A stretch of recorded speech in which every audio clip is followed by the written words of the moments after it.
Entre la fin des examens et les vacances d'été, pendant les jours blancs, la province de Hainaut et le club des Spirou de Charleroi organisent depuis 2017 des initiations au basket.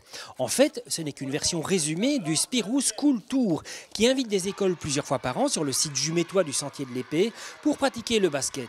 Le point commun, les mêmes partenaires.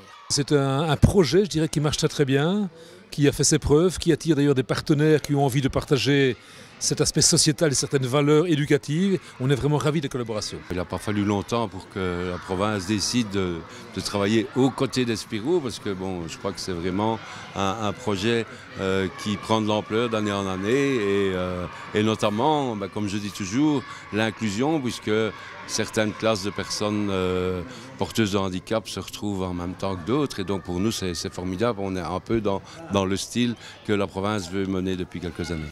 Au cœur de ce partenariat, du côté des sportifs, la défense de valeurs, du côté de la province, l'inclusion des personnes handicapées, mais aussi, via Enosport, la formation des jeunes à la pratique sportive. C'est donc tout naturellement qu'ils se sont retrouvés. J'ai vu que dans les allées, il y avait quelques personnes à mobilité réduite. J'avais ça dans mes attributions. Je me suis dit, mais pourquoi? Donc, j'ai pas eu le temps d'ouvrir la bouche que le Spirou a répondu OK. Et depuis maintenant 4 ans, par exemple, le Spirou se porte gratuitement pour toutes les personnes porteuses de handicap. Je pense que c'est avant tout un choix de personnes et de valeurs. Donc Yves a toujours été très très sensible à certaines causes.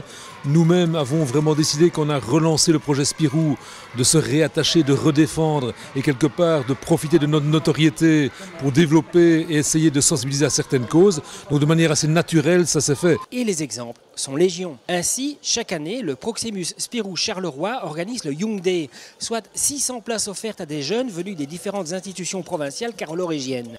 Sur le site jumétois du club, les adeptes de la cyclodance viennent régulièrement s'entraîner quand ils n'occupent pas le parquet pour leur désormais traditionnel thé dansant. De même, les enfants ordinaires et extraordinaires qui participent aux journées Extra Kids, où ils jouent ensemble sans plus faire aucune différence, le font désormais au Sentier de l'Épée. Mais les basketteurs carolos ne lésinent pas régulièrement, ils rendent visite à des enfants handicapés dans leur institution ou encore pendant les semaines de stage Extra Week. Et quand il ne s'agit pas de personnes extraordinaires, c'est au réseau des écoles communales que les deux compères offrent des journées de sensibilisation. Ou encore le SAPACH et des étudiants et éducateurs spécialisés de la Haute École du Hainaut Condorcet qui collaborent à l'opération Playing for Success des Spirou qui fait de la remédiation scolaire par le sport. Et je pense que ces collaborations vont de toute façon d'une manière ou d'une autre se poursuivre parce que nous on veut vraiment s'inscrire dans le long terme, dans cette vision je dirais de partage. Il faut que les professionnels aient l'humilité de revenir, je dirais, les pieds sur terre et de partager pour essayer de faire naître des passions. Dès la rentrée, plusieurs rendez-vous sont prévus, comme la rentrée académique de la Haute École provinciale du Hainaut Condorcet le 14 septembre pour la 2e année consécutive. Le salon Hainaut Senior qui accueillera les aînés les 21 et 22 septembre. Et enfin la remise des mérites sportifs provinciaux le 4 octobre.